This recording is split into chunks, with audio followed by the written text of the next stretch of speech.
Thinking Aloud. Conversations on the leading edge of knowledge and discovery with psychologist Jeffrey Mishlove.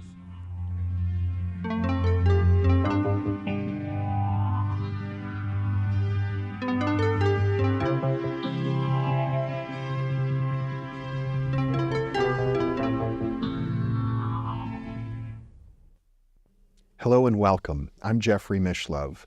Today we're going to be exploring the holographic model of reality and its implications for ourselves, our bodies, and the world around us.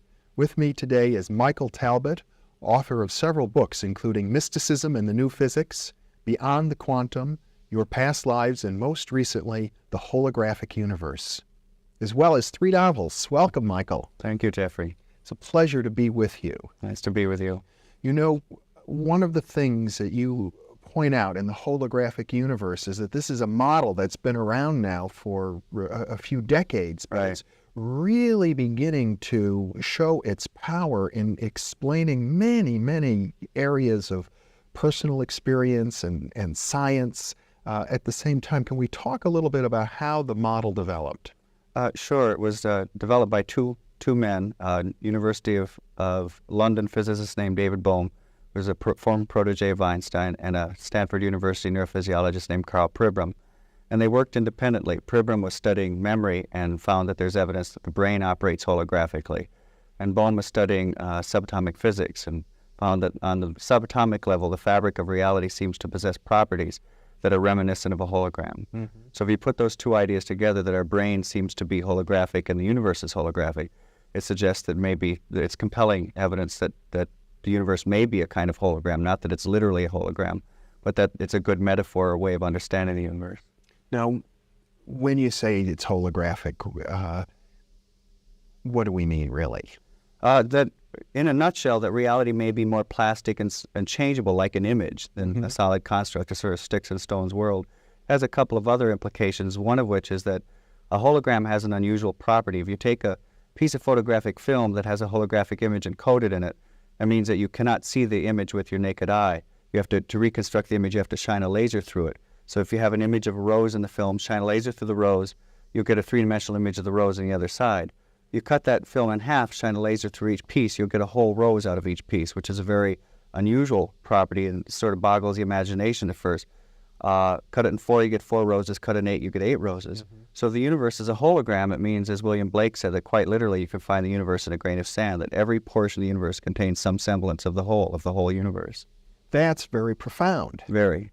It's mind-boggling. And, you know, one of the things that you point out in a footnote of your book that I would like to mention is that this doesn't apply for many of the kinds of holographic images that are popularly sold, right, yes, pendants and the like, that don't require laser light. Right. Every talk I give, someone comes up and says they cut the hologram in half on their credit card and ruined it and didn't get the effect. And it only applies to those images that you cannot see with the naked eye, that you have to reconstruct. If you were to look at holographic film, it might look like ripples on a pond unless the laser light is shined through it. Right. There's no decipherable image in the film, and it very much does look like ripples in a pond, like when you drop pebbles into a pond. There are all sorts of little circles. They're called interference patterns. Right. The same as when you drop 2 pebbles in a pond and the ripples crisscross. That is exactly what is in the film. It's the crisscrossing of the laser light that's recorded on the photographic film. So there's the sense about a hologram that there's 2 levels. One is this 3-dimensional image that's projected, and it can look so real that you want to reach out and touch it. And in the other level are these interference patterns. Right. That reality in a hologram can manifest in 2 ways: as a concrete image, or as this sort of indecipherable blur of energy. And an analogy to this is kind of when you're watching Johnny Carson on your television set. That's really, his image is encoded in 2 ways. One is as the concrete image on the TV set. One is as the blur of radio waves permeating the living room. And if the universe is a hologram of some sense, in some way, it suggests that there may be 2 very drastically different levels to reality, that the concrete reality we see, when we look at these chairs and at the trees and the clouds and everything like that, our bodies are just one way that reality manifests, and that at some deep level there's a level of reality where everything dissolves into an ocean of energy that is holographically interconnected, where every portion of the universe is contained in every tiny area of the universe. So that implies that this notion that we go about our everyday lives with thinking of ourselves as separate from each other and the cup is separate from the coffee that goes in the cup, that these notions are somehow, what would you say, superficial or contradicted at a deeper level?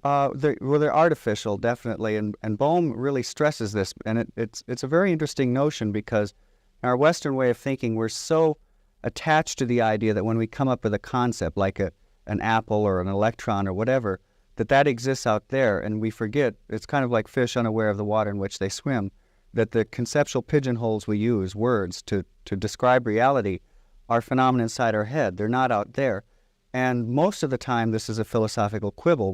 But when you get down to quantum physics, and this is one of the reasons that Bohm came up with the holographic idea, it starts to have real effects. And one of those is it's been discovered that if you take two subatomic particles like electrons, and in certain instances, when you do something to one, it will always affect the other, no matter how far apart they are. It's kind of like stories that you've heard of identical twins where when one is hurt, the other feels the pain. And the problem is that we can find no process known to physics that explains how these could be sending a signal back and forth. In fact, because it would have to be faster than the speed of light. Instantaneous. It would have to be an instantaneous signal, and Einstein's theory of relativity said you can't have instantaneous signals because it would mean that you could violate the time barrier and conceivably call your grandfather and tell him not to marry your grandmother. And most physicists say, well, this would be just too troubling to incorporate into a rational picture of reality. Bohm explains it in a different way, which is a very interesting way. And he says, if you imagine that you've got an aquarium in which you have a fish swimming, you have a TV camera facing the front of the aquarium, one facing the side of the aquarium, and you have a monitor attached to each camera. Now you also imagine further that you come from a culture that's never seen aquariums, never seen fish, never seen monitors or cameras. All you are privy to is the two images on these screens. He says that maybe, if you look at these two screens, you're going to see a side view of a fish and a frontal view of a fish. And because you don't know what the deeper reality is, the reality of the aquarium, you may assume that these are two separate things. But two different fish. Two different fish, two different objects. But every time one fish moves, the other is going to make a corresponding movement. Mm-hmm. And you may then jump to the conclusion that somehow the one fish is signaling the other or communicating the other to say, hey, do this, instantaneously. And Bohm says this is what we've done with subatomic particles, that we assume that an instantaneous communication is going on, when that's not really what's going on at all. At a deeper level, a very holographic level of reality, every particle in the universe collapses to a sort of cosmic unity. They're not signaling each other. They're like that fish where there's the level of the aquarium.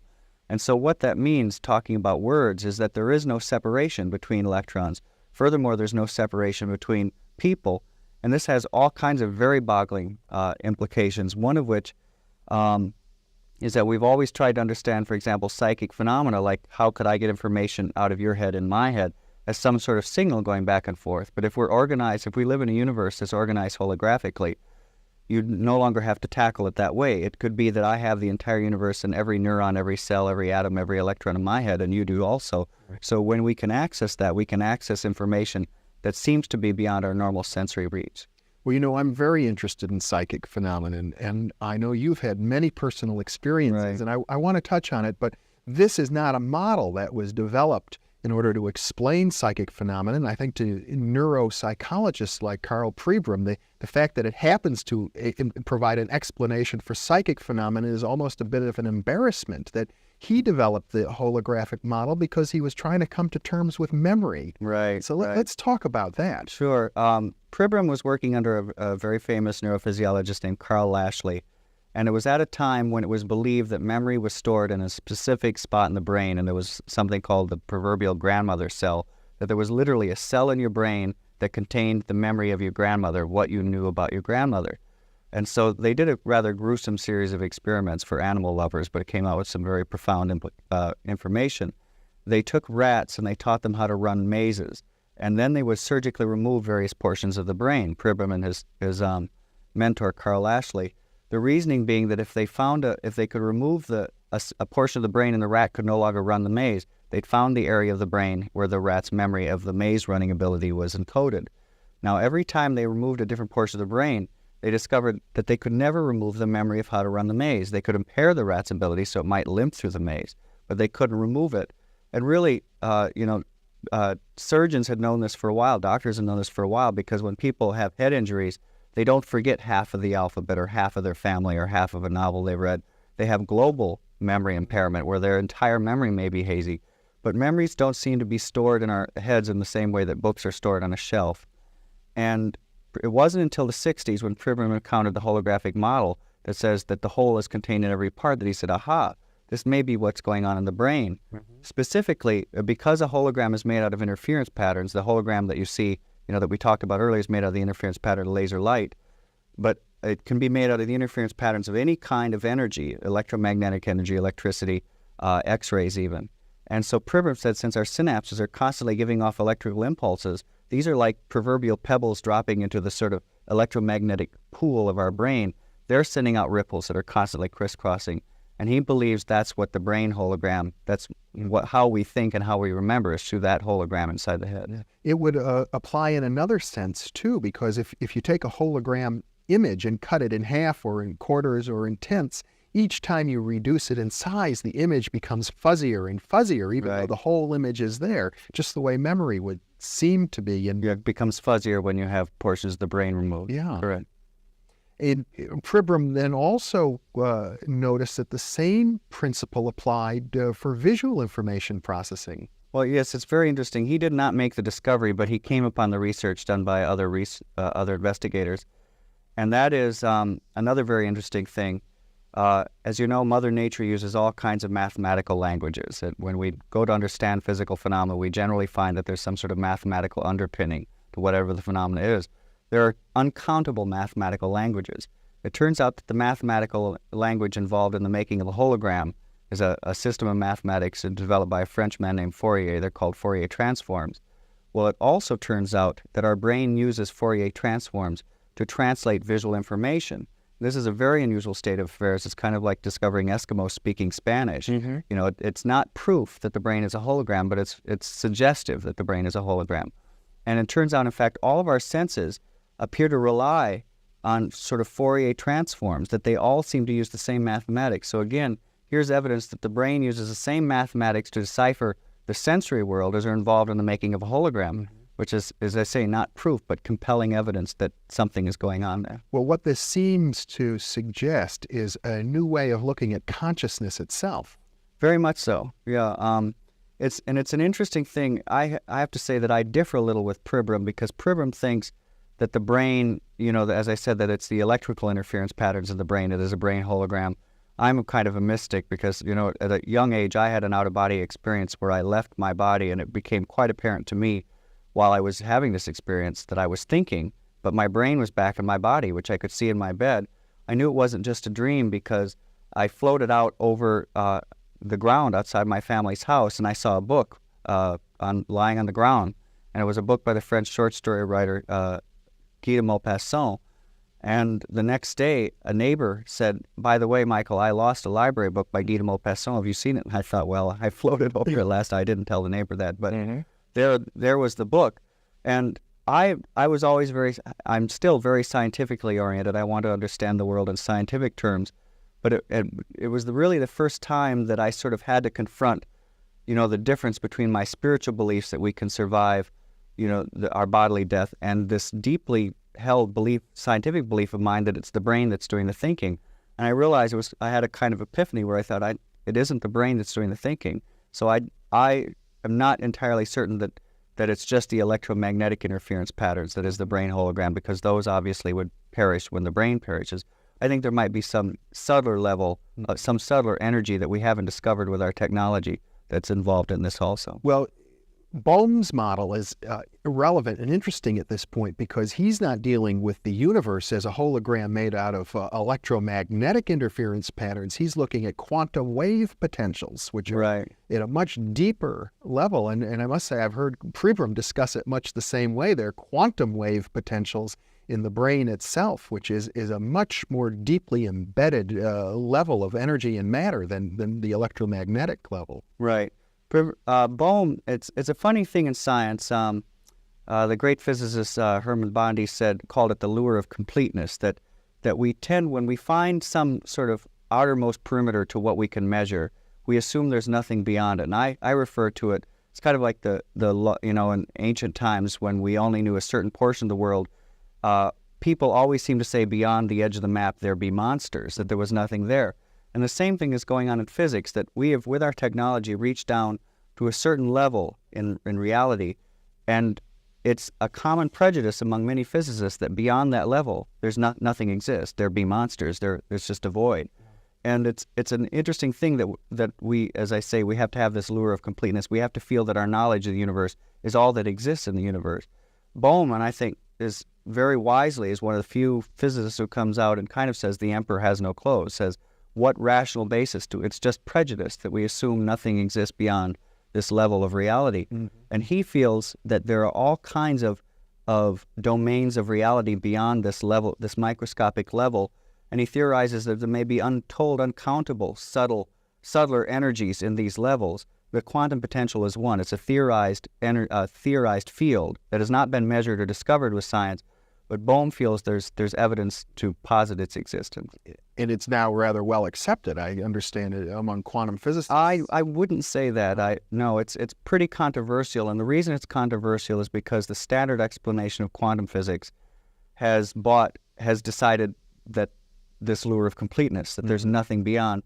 Yeah, the Danish physicist Niels Bohr, who was one of the founder of quantum physics, basically said you get down to a certain level of reality and things become blurry and you can't know anymore. Mm-hmm. And Bohm takes a very different route, which at this point is very sort of looked down upon by a lot of physicists because most have been schooled in the way of Bohr's thinking. Yes. And Bohm, the quantum potential is not looked upon kindly by most physicists, I would say. Well, I don't think we want to get into too technical a discussion of quantum physics at the moment, but I do think it's important to bring up the uncertainty principle because it in a way it's where physics comes full circle. And as I understand it, physics are saying, well, there may be all kinds of stuff, but we'll never know it because we interact with it. Anytime we attempt to look at particles beyond a certain level, the very act of observation changes things. Mm-hmm.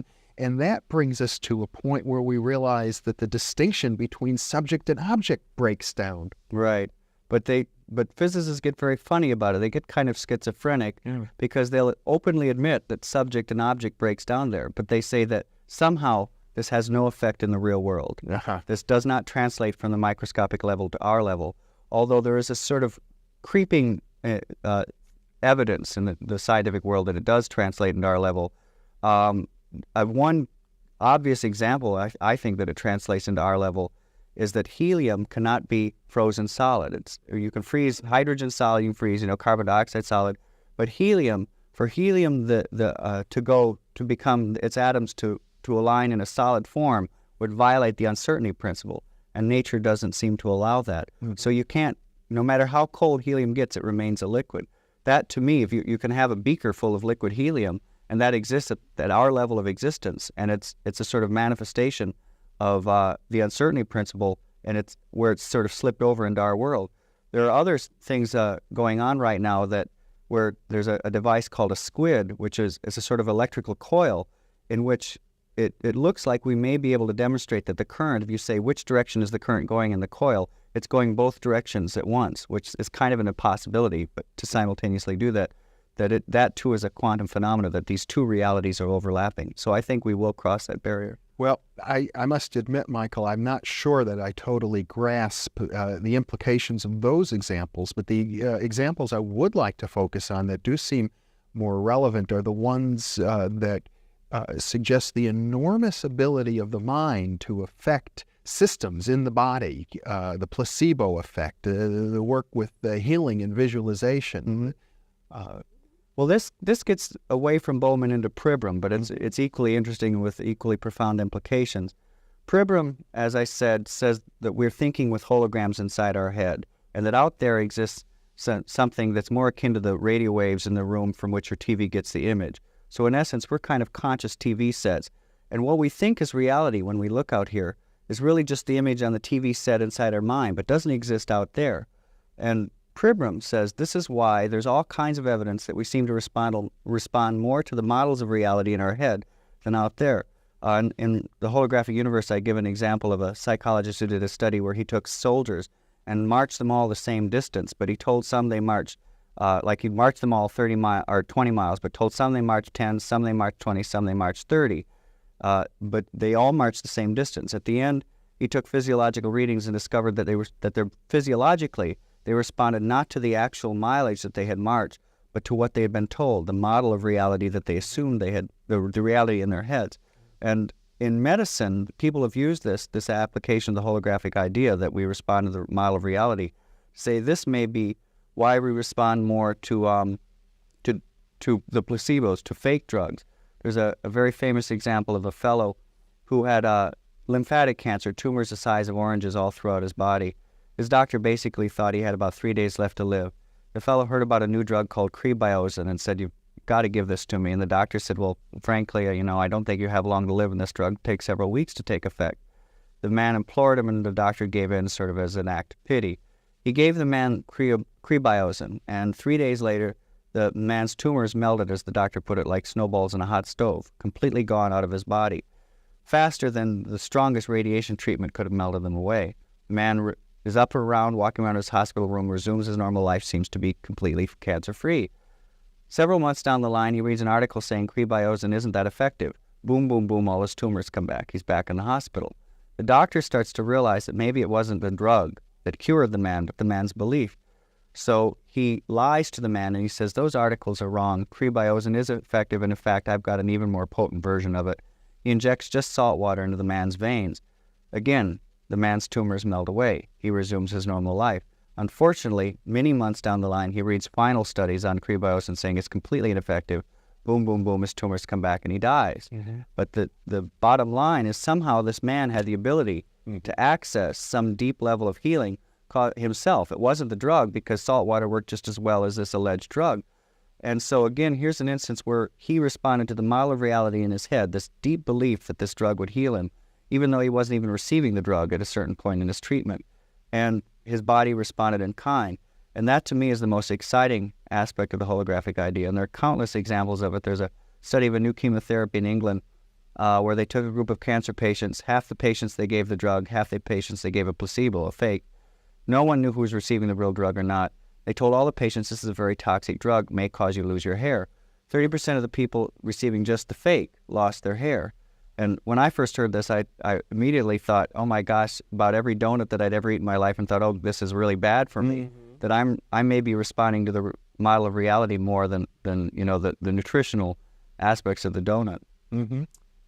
Well, I think the stories of this kind have been known to scientists hundreds of years, but they've kind of been dismissed because scientists haven't had a good way to look at the possibility that consciousness can affect physical systems. We think of consciousness as an epiphenomenon. Right. But if one considers that there are standing waves, interference patterns in the brain, holographic images, it gives consciousness I hate to use the term mechanism because I don't think that's quite the right term, but it gives people a model in which they can begin to appreciate more the role of consciousness. That's true, and it also can be applied in another way, because if the universe is organized holographically, we've always believed, that there is no connection between the brain and the body, and of course, for most of the history of medical science in the West.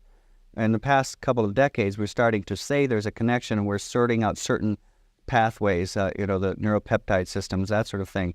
But if the holographic model is correct, there are so many interconnections between the brain and the body, there ceases to be a division. Mm-hmm. So it becomes almost a moot point to say, what is the pathway? How is the brain connected to the body? Because there's no difference, just like there's no difference between those two electrodes. Well, and to take it a step further, as you do, one might say there's no solid, clear-cut distinction between ourselves and the rest of the whole universe. This has profound implications for spiritual experiences, of which you've had quite a number, and perhaps in the time remaining, we should touch on more of those.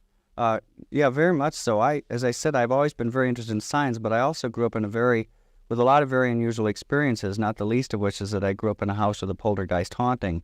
So I had all kinds of examples of psychokinesis, of objects moving about on their own when I was growing up.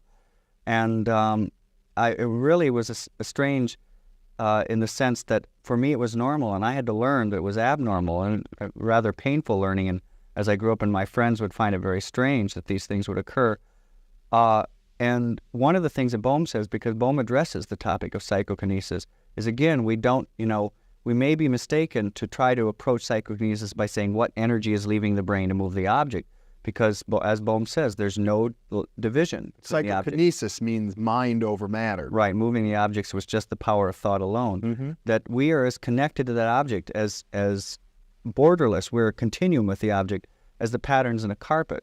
So for us to move the object may be, Bohm says, just an act of resonance, of realizing that there's no division between us.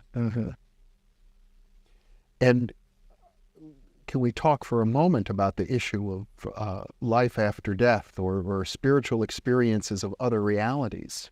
Yeah, that's one of the areas you had mentioned earlier, that one of the exciting things about the holographic idea is that people have taken this and explored all different realms. That some have used it to say this is how acupuncture works, because it turns out that there are little micro acupuncture systems where you can find the entire body in the acupuncture points of the ear. Recapitulated in the ear, yes. Right. So that we've talked about the placebo effect.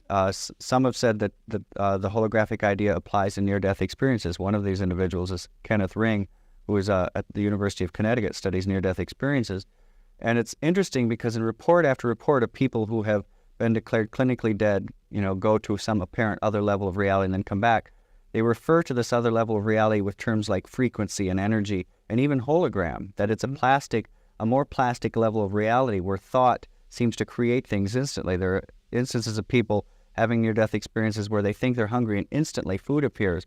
Or perhaps an even better example, when people find themselves out of their body, there are cases where people look down and see that they're in a naked body and they go, oh my gosh, I'm naked. Instantly they have clothing on. Now we don't assume that clothing has a soul, that it has a spirit that survives.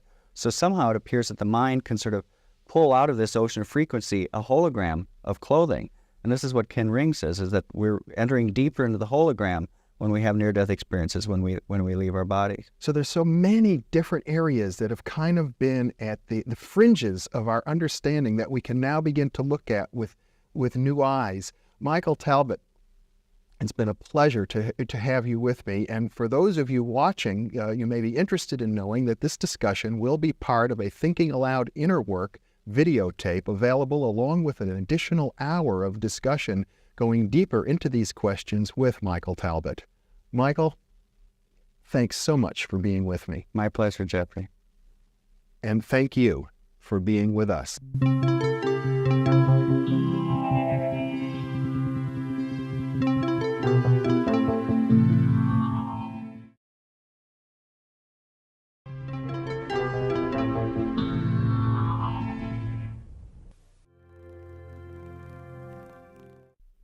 This is Jeffrey Mishlove back again with Michael Talbot.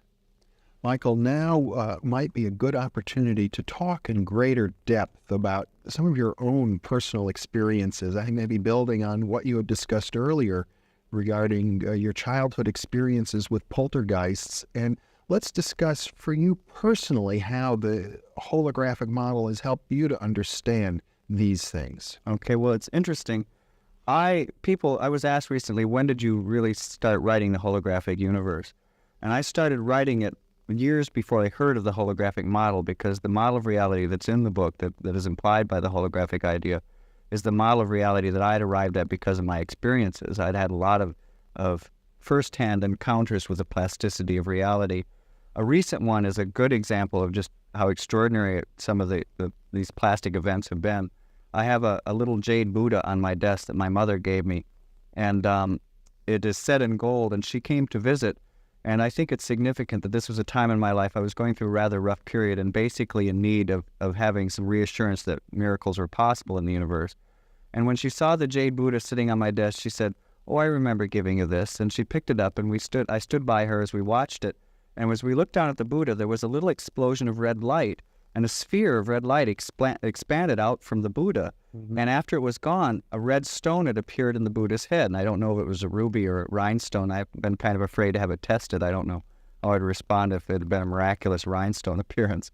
But my mother, sort of, who's always been kind of like Gladys Kravitz on Bewitched when it comes to these things, kind of giggled nervously and said, gee, I don't remember that stone being in the Buddha's head before. And I said, but Mom, didn't you just notice something really amazing? And she said, well, looked like there was an explosion of red light, and a sphere of red light expanded away from the Buddha. And I said, well, yeah, that's what I saw. And she said, well, that can't be. That can't be. And my sister was visiting and had actually worn the Buddha on a pendant. And so I said, well, she had told me that my sister wore it. I said, well, let's call her in and see if she remembers it being there. Because even I've experienced these things, you still have this sort of gnawing skepticism, go, gosh, this can't be. Can reality really be this plastic? And so I said to my mother, now don't tell her that the stone materialized. Let's in front of our eyes. Right. Let's see if she just notices it on her own. And my mother, bless her heart, when my sister comes in, she goes, okay, I won't tell her. But the moment she came in the door, she goes, Pam, the stone just appeared out of nowhere in this Buddha's head. So we didn't have, a sort of straight scientific approach to it. But that's just one example. There have been many. I talked about the poltergeist. I grew up having all sorts of precognitive visions of the future, which at a very early age taught me that time wasn't as linear as we thought. And things that we don't even have sort of scientific pigeonholes to put in, like a UFO encounter and encounters occasionally with beings that appear to be spirits. I'm not quite sure what they are, but beings that aren't physical beings, and things that were just part of the natural warp and weft of my life have always been. And as I say, it really came as a shock to me to discover that other people didn't know reality was plastic, and that's why the holographic idea excited me so. Well, now let's talk about it a little more, because I think conventionally people who have these experiences search in our culture for an explanation, and explanations are not readily forthcoming from mainstream institutions. Or you could buy into a religious viewpoint and think of angels, or you might go to folklore and talk about the little people, or you might draw on theosophy or occult traditions. But what added insights do you get out of viewing these things in terms of a holographic model that you don't get from some of these other perspectives? Well, there are two implications or two added insights. One is that, the science that we all learned in high school science class does not allow us to understand these things. The holographic idea is really the first sort of scientifically couched idea that says, here's how these things might be possible. But there's another, I kind of think, an even more profound implication of the holographic idea, and this gets back to this notion that Bohm says that if everything is a continuum and infinitely interconnected, all of our ideas, all of the words we use to describe the world are artificial, are sort of just come out of our own belief systems and don't exist out there. And that's something that's had a deep effect on my thinking, because it means when I've had these experiences, I don't jump, as I said, that appear to be spirits. I say this because I've had, for example, had a few years back had an encounter with the spirits of several wolves that appeared that I could see through their bodies. I mean, several wolves appeared in my apartment. I could see through them. They were there for about 10 minutes. And this was an experience that I might easily go, well, these are ghosts, these are power animals, these are demons.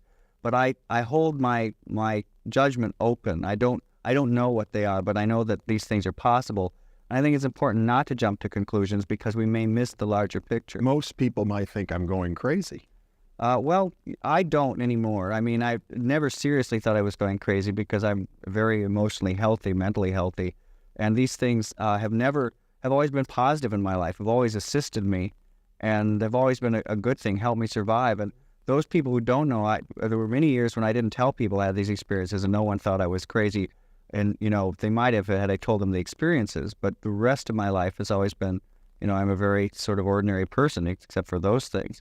And I think, that craziness is, if you have an experience of a non-ordinary reality, that's not evidence of craziness. Craziness is if you have some sort of pathological problem, something that's destructive to your health or well-being, and I've never had that. But I think it might be a bit glossing over from what you've told me already, Michael, just to say that, say, your poltergeist experiences were 100% positive. Well, that's true, because nothing, I mean, again, we're putting our own intellectual pigeonholes over it. There were negative aspects of the poltergeist. Would you mind telling the whole story? Sure. The poltergeist, I always thought the poltergeist started when I was 5 years old, and it started raining gravel down on the roof of my family's home at night. And at the time, we didn't think this was paranormal. No one knew what was going on. I grew up in Michigan. We lived in a very rural area in the midst of the woods. My father would go out with a shotgun because he thought someone must be doing it, and he could never find any evidence that someone was doing it. He'd shoot the gun off into the air. In the morning, he'd go up and sweep several shovelfuls of gravel off the roof. And then things became very definitely paranormal when whatever this manifestation was, went into the house.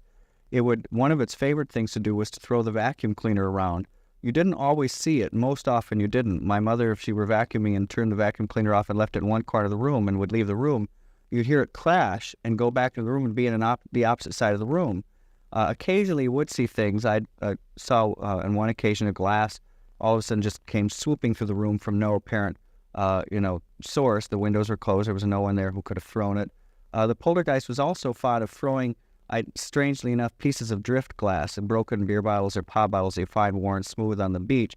And once in my New York apartment, because the poltergeist followed me wherever I moved until I was in my early 20s, I actually saw one of these things materialize. I was just sort of daydreaming, looking up near the ceiling, and all of a sudden, out of nowhere, this strange little brown thing appeared, and as I looked at it, it came zooming down at me, hit me in the chest, dropped to the floor, and it was one of these pieces of glass. And so these were, extraordinary things, but at the same time, I and my family became so accustomed to them. I have two sisters that we'd be playing, because another thing the poltergeist would do was stomp all over. It'd stomp up the stairs, down the stairs, through the rooms. You'd hear bang, bang, bang, bang, bang. And if we were playing, it got so, if we heard something stomp up the stairs and glanced over to the stairs and there was nothing there, we'd just go back to playing. It was so mundane, a part of our existence. And you said they did have negative aspects. It wasn't all positive. That's true, because one of the things that I discovered and has caused me to believe that the poltergeist was an unconscious psychic projection of mine is that it was always colored by my moods. And most of the time I was in a good mood and it was mischievous. Would do silly things. Like one morning I woke up with dried spaghetti noodles all over my chest and no explanation. I lived alone, and unless a burglar broke in, boiled some noodles, and threw them on my chest. I don't know where they came from, and I have no history of sleepwalking or anything like that. Another instance, it took all of my socks, draped them over the plants in my house. Silly things like that. But if I were in a bad mood, if I were going through some sort of rough time in my life, the poltergeist became nasty. And there were a few occasions, not many, where stigmata-like bites would appear in my hands. A couple of times, needles, metal objects that were halfway between nail and needle would appear out of nowhere, just zoom into my flesh. So this only happened twice. Mm-hmm. And things like that. So you could construe those as negative, but on the other hand, I view them as positive because I learned so much from them. Well, I think it's important to mention this because, in a lot of the folklore, these kinds of manifestations are associated with the demonic. And I think by using the lens of a holographic model, you're able to see it in a different light. That's true, and it's important to note that. And one of the things that I've learned from it is when these negative things were happening, there were occasions, even though I'd had lengthy experience with this poltergeist, that I'd start to think, oh my gosh, maybe I'm being demonically attacked. When I believed that, it started to manifest even more as a demonic attack. But when I would sort of come to my senses and go, no, I know that I can see the emotional reason that this is manifesting in this way, and go, okay, I'm going to stop this. I'm going to, have a positive frame of mind.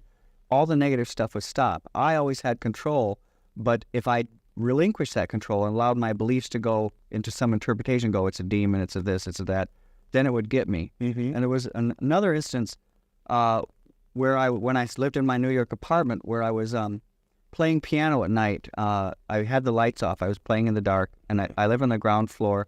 And the piano is situated so that the back of the piano is toward a window. And as I was sitting there playing away, all of a sudden there was an intense burst of light in my face. It was like a flash bulb went off right in my face. And my first just sort of visceral reaction to it was, oh my gosh, a truck has come off the road and is driving through my window. So I literally threw myself over the piano thinking that I'm about to be killed by this truck or whatever. And after I sort of regained my senses and stood up, I looked back at the window. There was no sign of what had caused this light. And I thought, well, that is strange. And I turned back around, and as I looked in the room, it was what looked like a luminous soap bubble about 3 feet in diameter hovering in the air. And it sounds strange, but it terrified me because people go, what's so scary about a luminous soap bubble? But it was so unexpected and yet so real. And I started moving my eyes from side to side to see if it was an after image on my retina. I started blinking to see if it would go away. And it was as real as the tables and the chairs. Mm-hmm. And there was a distinct sort of feeling of evil coming from it. Mm-hmm. And I started to run out of the room. And then I caught myself, and I thought, because I'm basically just an extremely curious person by nature, I thought, if I run out of the room, I'm always going to wonder what this thing was and what would have happened had I stayed. So I really summoned my courage, and I stopped. And I addressed it. I said, I want you to know you just scared the daylights out of me.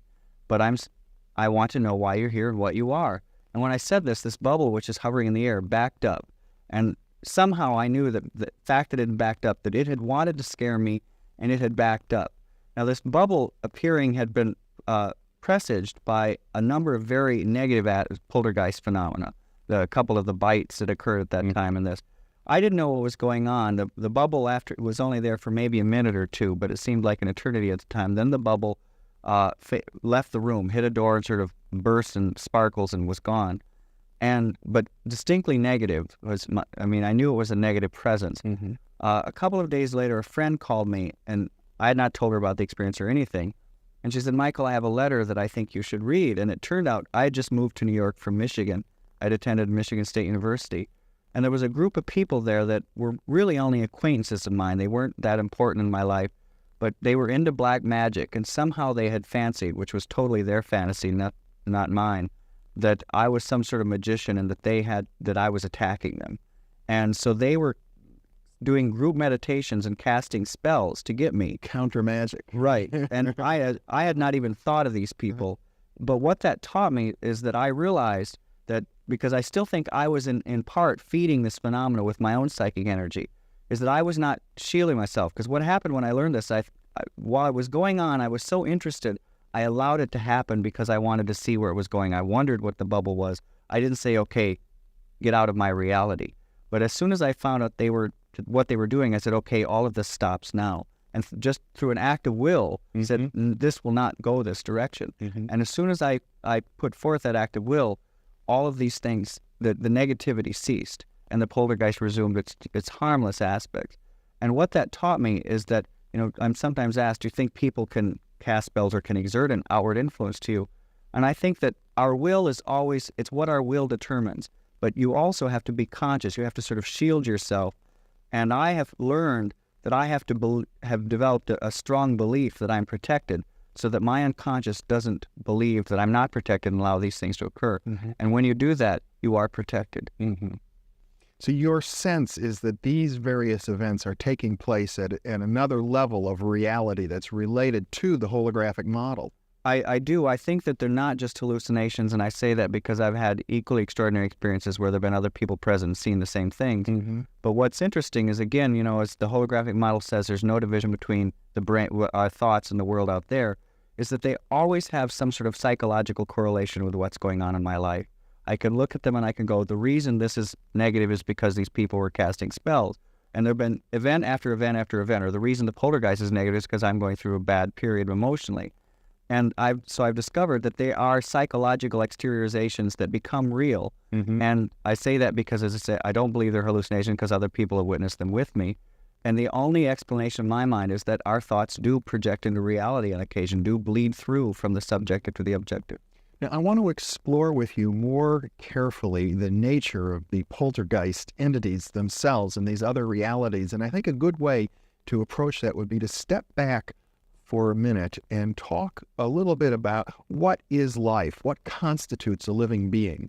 Well, again, we're getting into this area of conceptual pigeonholes putting over, on the universe. Right. And it's interesting. In another book of mine, I address this issue at some length, Beyond the Quantum, because if you think about it, how can you define life? There's every time anyone has tried to come up with a definition, well, life reproduces itself, it uses oxygen, or whatever your definition is, you can always find something that doesn't seem to be alive that fulfills those criteria.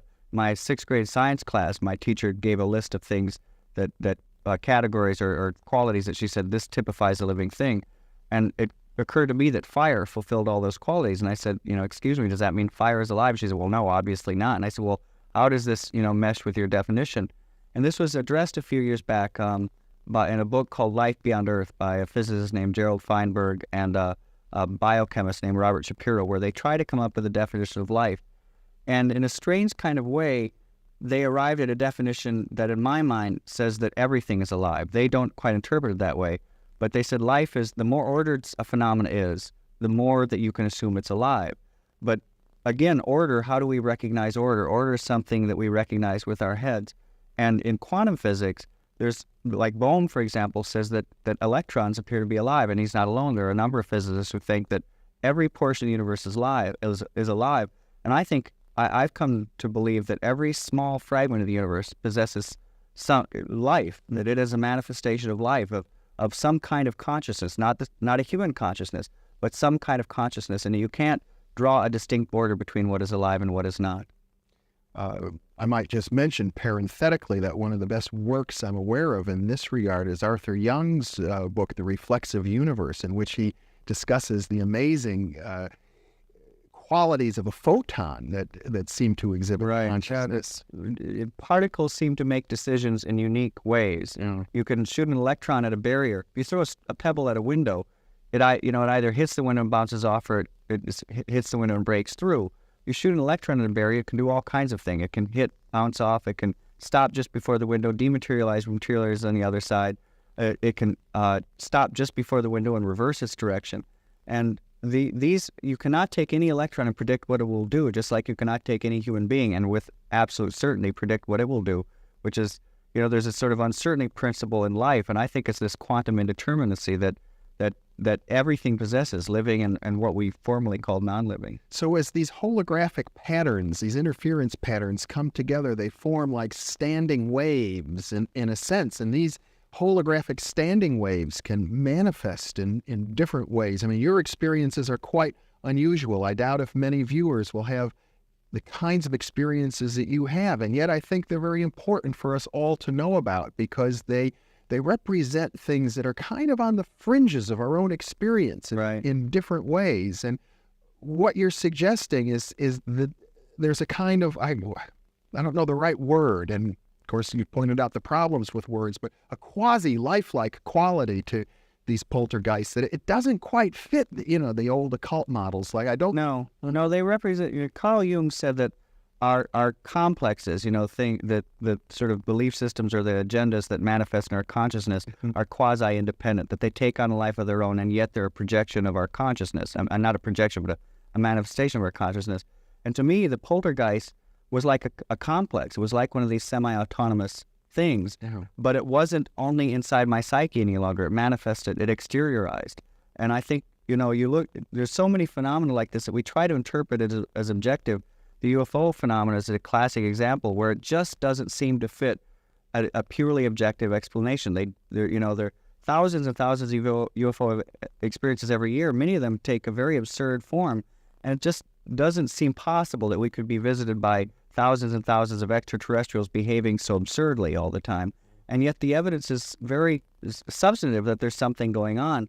And I'm not the first. Many people have looked at this and said, gosh, there seems to be a psychological quality to these things, and yet they seem to be real. And I believe I've coined the term omnijective, that the universe is all omnijective. It's neither subjective nor objective, that everything possesses qualities that we associate with both.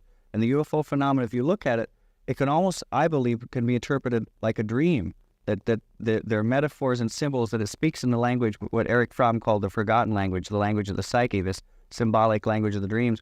And in fact, all of the mystical experiences I've had, instead of looking for them and going, this is an angel, this is a ghost, this is a spirit, I look at them, I go, this is real, and other people have seen it, but what is its psychological meaning? What is it meant to teach me? How is it a projection of my consciousness, my psyche, and perhaps the psyche of those who've witnessed it with me? Let's go into more detail and more depth about your own personal encounter with this poltergeist, how you came to understand what it really was for you.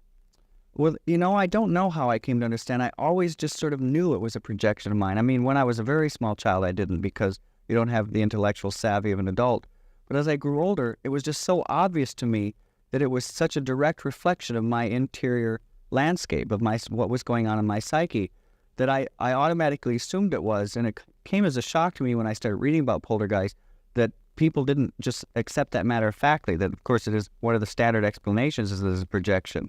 But there's still people who say maybe it's a spirit, maybe it's this, maybe it's that. And so I don't have a specific point in time where I went, aha, this is the event that teaches me. I always just kind of understood it. You developed some kind of a relationship with it as time went on. I did develop a relationship with it. And I guess, the one thing that did help me understand it in those terms was an experiment conducted by the parapsychologist R.G. Owen, where he and a group of people got together and they decided to hold seances, but instead of conjuring up a ghost, they decided to create a ghost. So they named him Philip, and to make sure that they were creating this ghost, what they did is they constructed an artificial history for Philip, but one that contained historical inaccuracies. Like they said, he lived in the Middle Ages, But the king at the time that he lived was not the king that actually lived in those times. It was a king that had died. Fictional ghost. A fictional ghost. Yes. And they held the seance, and there's another interesting thing in this is that they approached it first by being very mystical and very solemn and sitting around a table and holding a seance in that way. Nothing happened. And then they read about research performed by an early investigator that said the Victorian seances were always very boisterous. They drank, they laughed, they sang. So they started holding seances where they laughed and they drank and they sang. And boom, Philip started to manifest, would start to answer through table rappings. Mm-hmm. And it became clear that Philip was a projection of the group in the sense that, like Philip, for example, enjoyed certain songs. And he's happened to enjoy certain songs that the group enjoys singing. Mm-hmm. However, if one member of the group wasn't there that night, Philip might drop one of his favorite songs and have no knowledge of it. So it seemed that member was contributing that favorite song. Mm-hmm. On the other hand, Philip was quasi-independent because he made up some things on his own that no one was consciously adding to his history. One of the things they said is that he had left his wife and fallen in love with a barmaid. And Philip, through this table rapping communication, they said, "Oh, by the way, I never loved her. I just went away with her, but I never loved her." Mm-hmm. And he came up with that. No member of the group had fabricated that aspect of Philip. Mm-hmm. And if you think about it, this too is a quality of the psyche. I learned this once when I was I used to have a problem where I would nervously pull out the hairs of my beard. And I thought, okay, I've got to stop this. And so just through an act of will, I went cold turkey on this habit, as one has to do with habits. And I was sitting and typing at my word processor one day, and all of a sudden I realized that I was typing with one hand. And I thought, why am I typing with one hand? I looked down and my other hand was sneaking up to pull a beard hair out. A part of my psyche was trying to fool myself and pull this out. So it became quasi-independent. That habit was part of me. But it was also autonomous. You created it, and then it developed. It develops its own agenda. Let me speculate a little bit, because throughout this entire program, I've had this urge to pull something out of my eye, and I looked in the mirror earlier, and I realized there are no hairs. There's nothing tickling me. I thought there was, and yet I kept feeling it like that. That could be an example of some kind of a holographic standing wave, or for genetic field, and anyone who's meditated knows that. When you try to quiet your mind, you're assailed by one thought after another, and they seem to assail you, not you bring them in. Mm-hmm. They have their own independence, their own agenda. And when I look at my interior landscape, every emotion, every desire, every feeling I have, I recognize is a part of me, but has its own inner impetus, as self-organized and becomes semi-autonomous and swarms in my head. And I really come to think of myself not as I, but as we. And that each of us is just a plethora of different consciousnesses, thousands, perhaps, uncountable consciousnesses. That our psyche is as rich with these entities, which are part of us. They're not separate from us, but they also have their own agenda. But our psyche is as rich with these things as the Amazon rainforest is rich with life forms. Mm-hmm.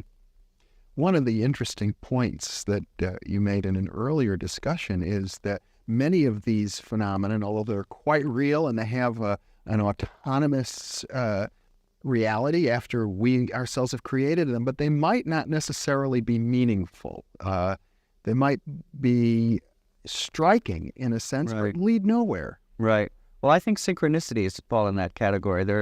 Synchronicities are meaningful coincidences, things that seem to be just coincidence, but occasionally are incredibly meaningful. Sometimes they're not. I had a series of synchronicities where one morning I was doing push-ups and I had the TV on. There was a game show and I wasn't consciously watching the game show, and all of a sudden as I'm doing push-ups I realized that I answered one of the questions without consciously focusing on what the game show was about.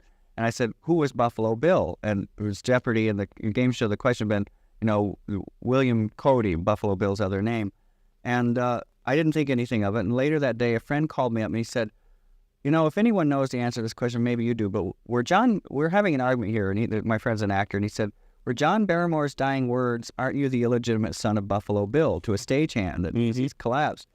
And I thought about it. I thought, well, there's Buffalo Bill again, but it didn't really sink in too much because it was just the second time it happened.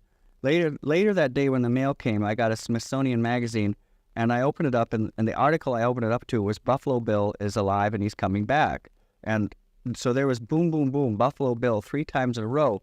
Now, occasionally I have synchronicities 3 times in a row or something like that I look at and I go, oh, this is what this is meant to teach me. But in this particular instance, I thought this is a kind of little holographic dust storm that's gathered that doesn't have cosmic significance.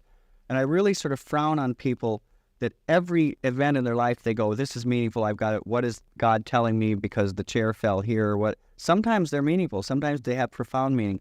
But sometimes they're just these little self-organized exteriorizations of the psyche that are spinning outside of yourself like a dust storm and don't necessarily have meaning. And I guess to make that distinction, to be able to discern between them, comes from understanding or having a sensitivity to an appreciation for the holographic landscape around us. Well, to understand how they can manifest, definitely. And equally understanding how, the language of the psyche, which we don't do, so we don't even pay much attention to our dreams. And yet we have this enormous universe inside ourselves that's constantly giving us lessons and messages. And, I interviewed this psychiatrist, Montague Ullman, for this book, and he said something which I knew, but he articulated in a way that really sort of drove the meaning home for me. And he said that, that he has lots of patients. He said it doesn't matter who the patient is in the waking state. He can have a man who's a total jerk, but in his dreams, there's a wisdom that's way beyond him, that his dreams are constantly trying to teach him not to be a jerk or not to be selfish or not to be greedy or whatever. And I thought this is true. Our dreams have this wisdom, and yet most human beings don't pay enough attention to dreams to even remember them on a regular basis. They let them exist in this foggy interior world, and they don't access it. I think it's the Talmud that's written, it says an uninterpreted dream is like a letter left unopened. And I believe that. I think we have to do that as well. I'd like to push the boundaries even further now, Michael, and I know that you've had personally some UFO types of experiences very much related to the sorts of things that Whitley Strieber reports. And I wonder if you wouldn't mind narrating for us what happened to you and how you've come to view these experiences. Yeah, I don't mind at all. And they were actually started with something that doesn't seem to be a UFO experience. But when I was 3 years old, I have a memory in my head, and I don't know where it began or where it ended, but it's absolutely vivid to this day, of this woman. I call her a woman, but I don't know. It might just have been an androgynous being. It's a figure with long white hair wearing a long white robe, taking me out of my bed and walking me through a woods. And I was terrified because I was dark and I didn't know who this person was. The only way that I could deal with it was to sort of tell myself this has got to be my mother, even though this did not fit the physical description of my mother.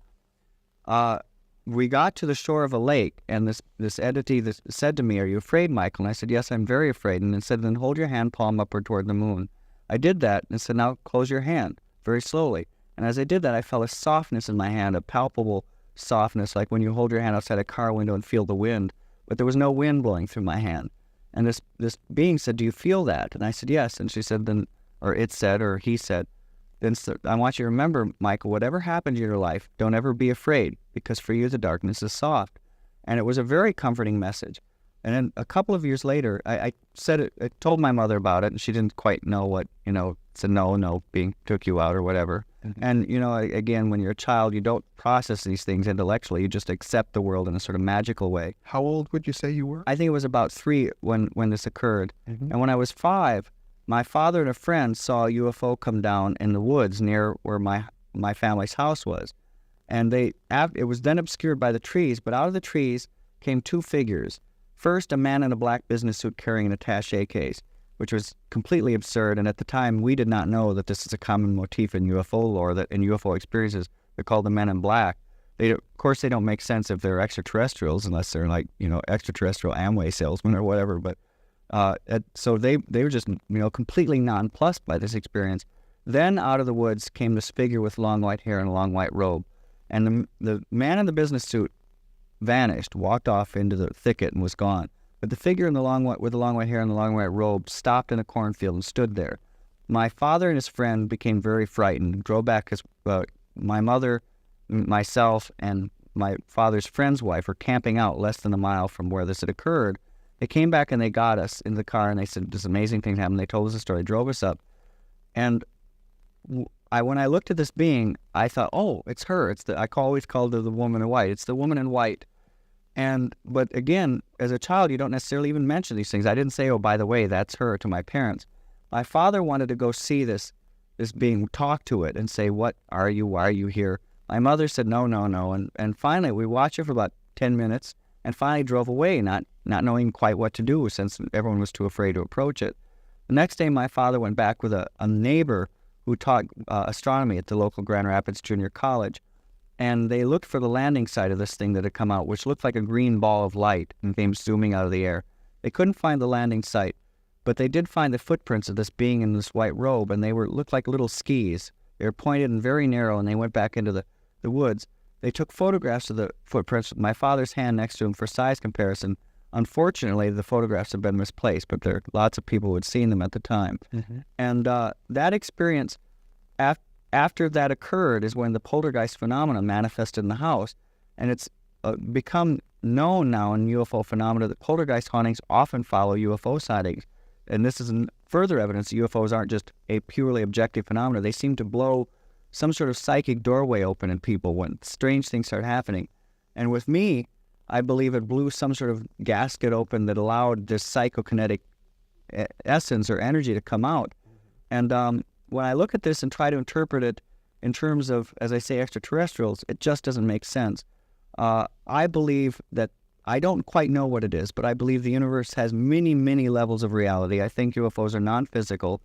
I definitely think that we are not necessarily meant to interpret them at face value. And when you say non-physical, are you implying that they're not part of this holographic reality either? They're a different channel on the holographic television set, a different channel than our physical universe is on, is what I believe. Yeah. And I think they're uncountable channels on the holographic TV. And probably as many civilizations and such a richness of life on those levels as there is on our own planet, in our own universe, probably. And that there are probably consciousnesses and civilizations that are advanced enough to bleed through. But maybe some of these things also, we don't, they may be like just at the level of wildlife, in their mentality, but on another level of reality. They may not be sophisticated, but they may have the ability to sort of manifest in a form that fools us. And actually what I think is going on is that when you encounter something that is truly of another reality, you can't, your perceptions and trying to pull it out of this blur of energy and make it into a hologram don't quite know how to put it into form. Mm-hmm. And so I think that the reason there are many psychological motifs in UFO experiences is because there's something going on, but the surface appearance is a product of the person's own psyche. In other words, a lot of what's going on in these various holographic realities are like ink blocks. Right. They can be interpreted like dreams as well, that they have psychological symbols in them. Mm-hmm. But they're also something real there, because UFOs can be tracked on radar. They leave circles, on the ground. They leave traces of physical evidence. And so I think, I'm reminded there's a story, I don't know if it's apocryphal, I've never really been able to track it down. It's been attributed to Darwin Magellan, but something to the sense that if you use Magellan, that when Magellan first went ashore in Tierra del Fuego, that the natives saw that he came ashore in rowboats, but he left his ship anchored out in the harbor. And they said, well, how did you get here? And he said, in that ship. And they couldn't see the ship. Yes. Now, we certainly know that there's evidence of this. There are tribes in the Gold Coast of Africa that can't see photographs or can't see movies. And that there's sometimes, that there seems to be our cultural upbringing imprints in us what we can perceive. That sometimes we literally can't perceive something because we don't have the vocabulary, the cultural and perceptual vocabulary to see it. I think UFOs fall into that category in a very extreme way, that they are so alien to our ordinary perception that our brain really pulls deep psychological baggage out of our psyches to hammer them into some form. And when we look at them and read them at face value, like that they're abductions or whatever, I think that we're looking at our own unconscious interpretation of the phenomena, and that we have to go deeper. We have to see beyond our own psychological baggage to truly begin to recognize and understand what's going on. Mm-hmm. Well, it would seem to me that it's true that we've been blinded by our culture. We're very much like the people as described in Plato's cave, who can only see the shadows on the wall and not the light. But yet I feel that something's happening. There is a movement in the culture. The very fact that you can take a rather respectable scientific concept like the holographic model of the brain and the holographic model in physics and and see that it can be, without a lot of stretching, used to incorporate many of these very things. And Pribram, for one, acknowledges that as well, suggests that, right or wrong, the model is helping us to open our eyes to these. I think so, yeah. It's interesting. There's sort of a bit of a movement afoot to begin to look at these things, because it's kind of the story of the blind man and the elephant, where they go up, one touches the trunk, one touches the leg, and says, well, this animal's like a snake, no, this animal's like a tree, because they're not seeing the whole picture. And there are various researchers, for example, Ken Ring, who I mentioned earlier, the near-death experience researcher, who said, look, let's look at UFO experiences, let's look at shamanistic experiences, and let's look at near-death experiences, and look at their similarities. Maybe they're all portions of some proverbial elephant that we're missing. And I think he's right. I think that they're all experiences with the other channels on the holographic TV set. And when we interpret them at face value, they're extraterrestrials come here to abduct us and perform genetic research or whatever, we're being like the blind man and the elephant. And we've got to look at the larger picture. Now, have you, in your adult life, had further UFO experiences as a follow-up? Well, I have had, as an adult, I had a period when I was in college where I was driving with a friend, and we saw a UFO and got out of our car. We were going from East Lansing, Michigan to Saugatuck, which I believe was something like a 2-hour drive. I'm not quite sure, but we knew how long the drive was supposed to take. We got out of our car to watch this UFO, and we watched it for what we thought was about 5 minutes, and we made no other stops. And when we arrived at our destination, all of our friends said, where have you been? You're hours late. And this was the first time that we looked at our watches and realized that we had this proverbial missing time, that we had lost time. Now, I've had people try to hypnotize me, and unfortunately, I have not gone under to be able to access what occurred in that missing time. But I believe that, something, I had some encounter with this non-ordinary reality that we're, in this particular instance, labeling UFO, but as I say, is just the tip of the iceberg of something vast. Yeah. Now, you mentioned the pieces of the puzzle earlier, and one piece that we haven't touched on I'd like to bring in now relates to past lives. You've written a book, Your Past Lives, on this very topic. Do you see it relating? Oh, I do very much so. I think we human beings know so little about the universe. And I had another personal experience that I had was when I was a very small child. I remembered my past lives, fragments of them. I did not know the word reincarnation. I was very confused. But the memories and my realization that I had lived before were so vivid that I wouldn't call my parents mom and dad. I didn't understand why these two kindly people were saying they were my parents, because I knew I'd had other parents. I thought, where am I? Why am I here? And I remembered different periods of history that I didn't know what periods they were. It was a visual memory. And it was very confusing for me. And I would always manifest all these strange habits. I drank incredibly strong black tea. Like at the age of 6, I was brewing myself tea whenever I could get away with it without my parents finding out. I sat cross-legged on the floor. I would never sit in furniture. It took years to train me to sit in chairs. And lots of things. I remembered various ways that I died. I would ask my mother, I say, well, do you remember when I drowned? Why did I drown? She didn't know what I was talking about. But as I grew older and learned about the concept of reincarnation, I realized that I had all these experiences. And I want to very quickly say I don't remember being any pharaoh, anyone famous, anything like that. I think unfortunately, there's a lot of nonsense associated with reincarnation. And such as the idea, why does everybody think they were Cleopatra? Right, which I think people, if you have 8 people who think they're Cleopatra, you don't have evidence of reincarnation, but of something a bit more frivolous. Yeah. And but the research doesn't show that everybody thinks they were somebody famous. No, quite the contrary. There's a past life researcher, a psychologist named Helen Wambach, who's deceased now, but she regressed large groups of people, hundreds, and sent them back to various past lives. And what she would do is she would pick a time period, for example, the 1850s, 60s, and say, what were you alive then? And if so, where were you? Figuring that if people were fantasizing, even at an unconscious level, that they would associate that time period with the Civil War, and she would come up with a lot of Civil War past lives. She didn't. And in fact, in all these literally hundreds and hundreds and hundreds of examples of past lives, she had no one who remembered being anyone famous. She also had things that seemed to very much mesh with historical reality.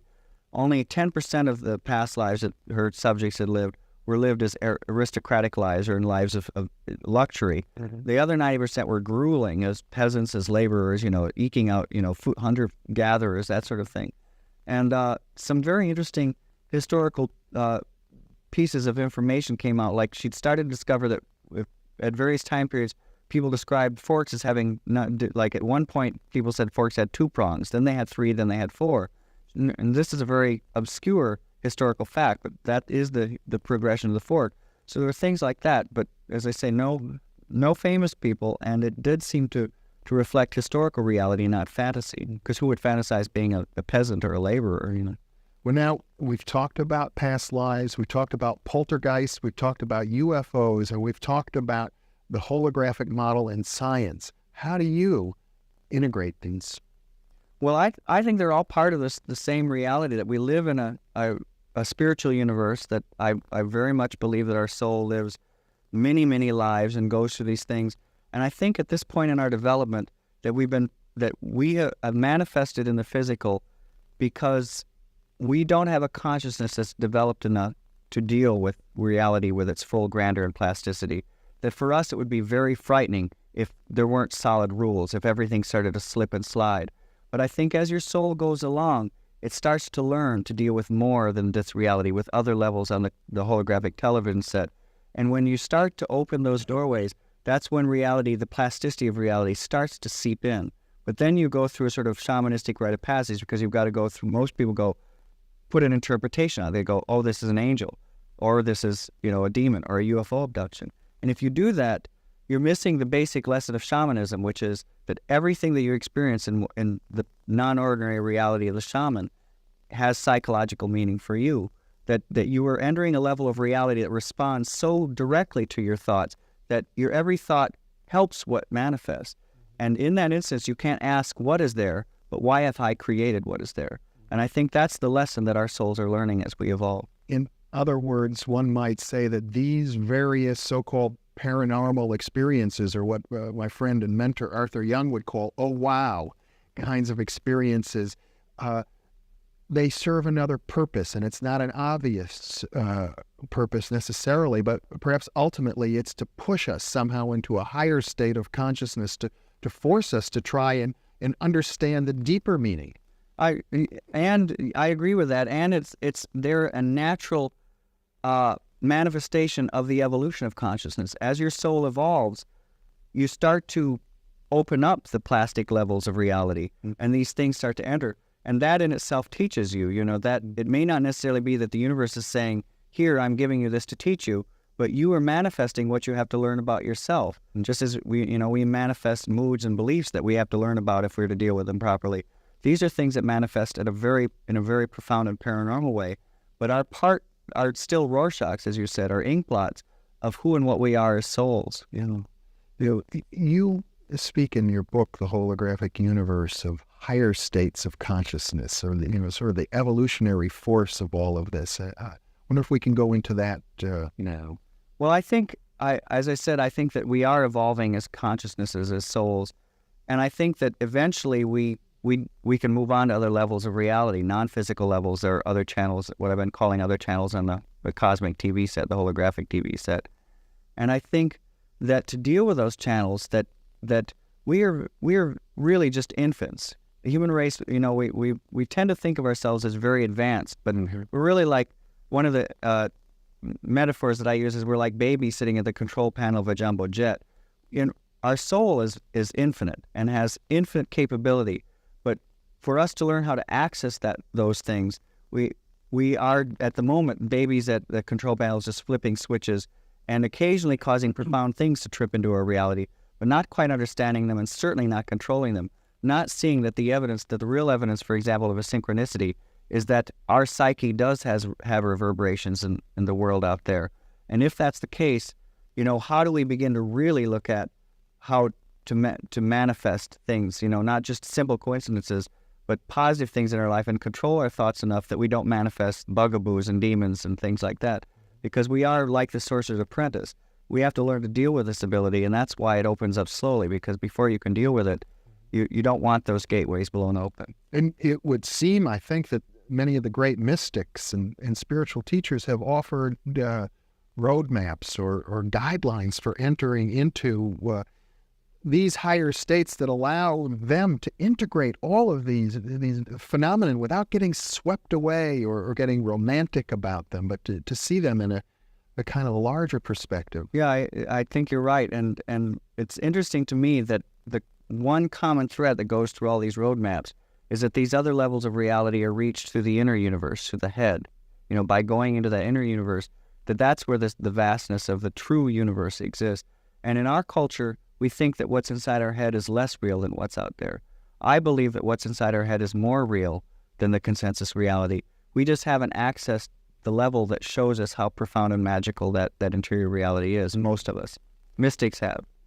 And there's even a sense, if we push it, that the very notion of what's inside our head, that we would even think in those terms, is a function of maybe that we're caught in what the Hindus call Maya, the illusion that's created by the holograph. We see ourselves as the holographic projections rather than as the source of those projections. Right. Well, I in the holographic universe, I say that we're children that have not yet learned to color out without coloring books. We can't just freestyle draw.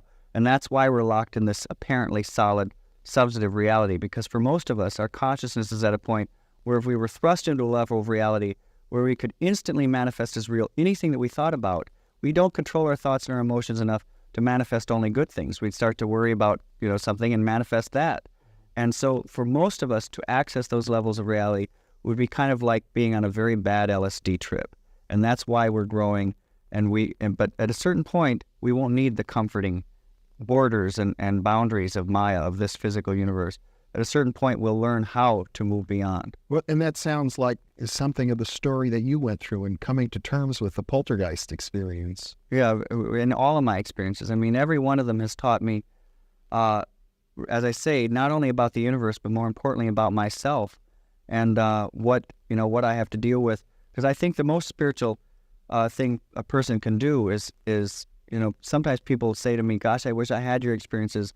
What can I do? Can I meditate? Can I say a mantra? And sometimes the best answer is to see a therapist, deal with your own baggage, because that's what you have to deal with first. I learned this. When I was on book tour, I did a radio interview, a New Age radio interview in San Francisco, where the man who was doing the interview was a substitute host, and he didn't know that we had confirmed the interview, so he was sitting as the airtime was approaching, sweating bullets, thinking I might not be there. When I arrived, he just bit my head off, really screamed at me and said, how dare you not confirm? And we had confirmed. He didn't know that. And he said, get in here. And so I went into the control room and he sat down, the light went on, and he leaned toward the mic and he said, hello. And he started this New Age thing. And I thought, this is just very wrong. This is not, you cannot be a smiling spiritual person if you've got all this undealt with baggage. And that is the most spiritual thing that we can do, is to learn to deal with the here and now. If you're an insecure person, you deal with your insecurity. You don't try to move objects with your head, with psychokinetically. And those are the things, because if you don't deal with those, you're not going to be in a very pleasant situation in that outer reality, in that holographic reality. It's not going to be pleasant for you until you have this inner peace and health in your own psyche.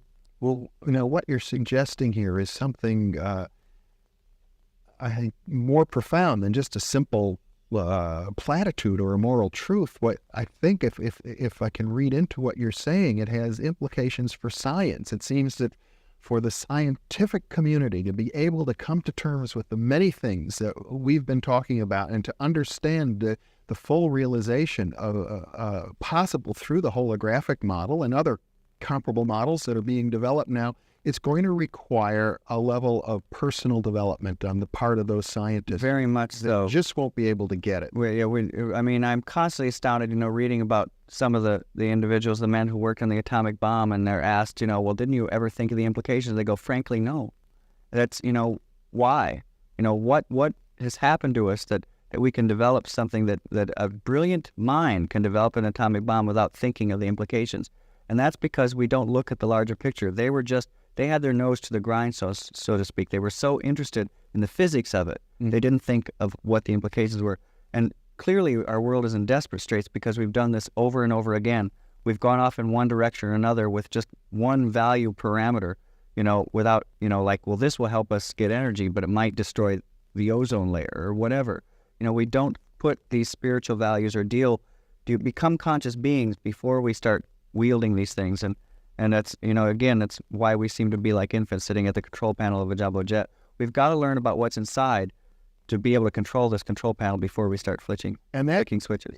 Isn't just a moralism. It seems to be directly implied by the notion of a seamless universe, that we can't separate our personal growth, our moral growth, from our understanding of the world around us. We've reached that barrier. Well, Bohm says that we have to understand that the universe is an unbroken whole, and that when we fragment the universe, we are leading to our own destruction. When you look at, for example, poverty without looking at education, and he applies it to sociological things like this, that you have to, and we've learned this in the ecosystem, ecologically, you can't say we can do this and it won't affect that. Everything is infinitely interconnected on every level, on every dynamical level of reality. And we have to look at the larger picture, at the infinite interconnection, without focusing in on a fragment of this unbroken wholeness. Michael, I wonder, we've got about 5 minutes left, if you could kind of synthesize what we've been saying and also talk about what is the next frontier for you in this work. What I'd like to do next is I'm working on a book that is the practical application of this holographic idea, and all of its various phases, like talking about the placebo effect. And I mentioned the study where 30% of the people taking placebo of a new chemotherapy lost their hair because they were told that they might be taking a toxic drug. We've got to understand that we have this, I call it the infinite self inside us, that has enormous capability, but our conscious mind feeds it all kinds of things unwittingly and gives it all kinds of mistaken directions. For example, I live in New York City, and a lot of people say, well, don't you think the air is killing you? Well, if I look at that placebo study, that these people, just that sentence, this drug may cause you to lose your hair, caused them to lose their hair when they weren't even taking the drug. That's the power of our infinite self. We can cause ourselves to lose our own hair. We can cause ourselves to respond in incredibly negative or incredibly positive ways just by the model of reality we hold inside our head. So one has to be very careful. When people ask me that about air pollution, I go, well, if I believed I were dying, I know that my body would respond in kind. And I want to write a book that really deals with all these things on all kinds of levels, saying, here are the practical applications, ways that you don't have to deal with the very sort of heady space-time aspects of these things. Here's the way these things can impact in your everyday life, and that you've got to start looking at, the wonder of these things, but bring them down to the earthly level, so to speak.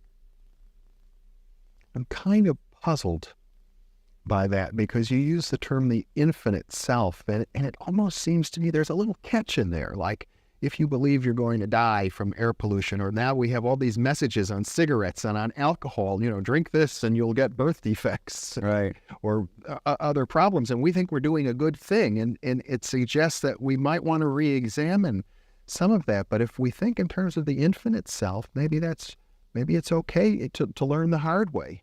Well, it's interesting, and it's a very, very delicate issue, because for example, I'm not saying throw out nutritional knowledge, but I now know that, like, when I try to eat a healthy diet, but if I eat a candy bar, I no longer tell myself this is killing me. I bless everything that goes into my body, and I say this will only make me better, even though I another part of me knows that I don't want to eat nothing but candy bars. But I tell myself that everything that happens to me is affecting me in a positive way, not a negative way, because I know of the value of this, of doing this. And the analogy that I use is the anthropologist Gregory Bateson was in New Guinea, where they have they used for a currency these huge stone coins, and so whenever a major financial transaction would take place, they'd have to move one of these amazingly heavy stone coins from one community to another. During one of these events, one of these stone coins sank to the bottom of the ocean. And the fellow who was shipping it to another fellow said, well, everyone knows where it is. It's there down at the bottom of the ocean. It belongs to you now. No one's going to get it. The guy thought about it. He said, okay, it's my stone coin now. And when he made a financial transaction that necessitated moving the stone coin, instead of moving it, he said, well, now it belongs to you. Everyone knows it's down there at the bottom of the ocean.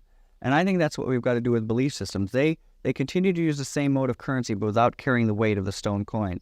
We've got to use our nutritional knowledge without really affecting and impacting the infinite self. We've got to carry the stone coin around without the weight. Yeah, that's a very nice analogy. And also, by way of closing, I want to just mention what you said a moment ago, that you always bless your food, because it it seems that that represents an appreciation for the larger, one might say, holographic dimension or spiritual dimension of who we are and what our food is. Well, mystics say that everything is an expression of God, and nothing that is an expression of God can hurt you.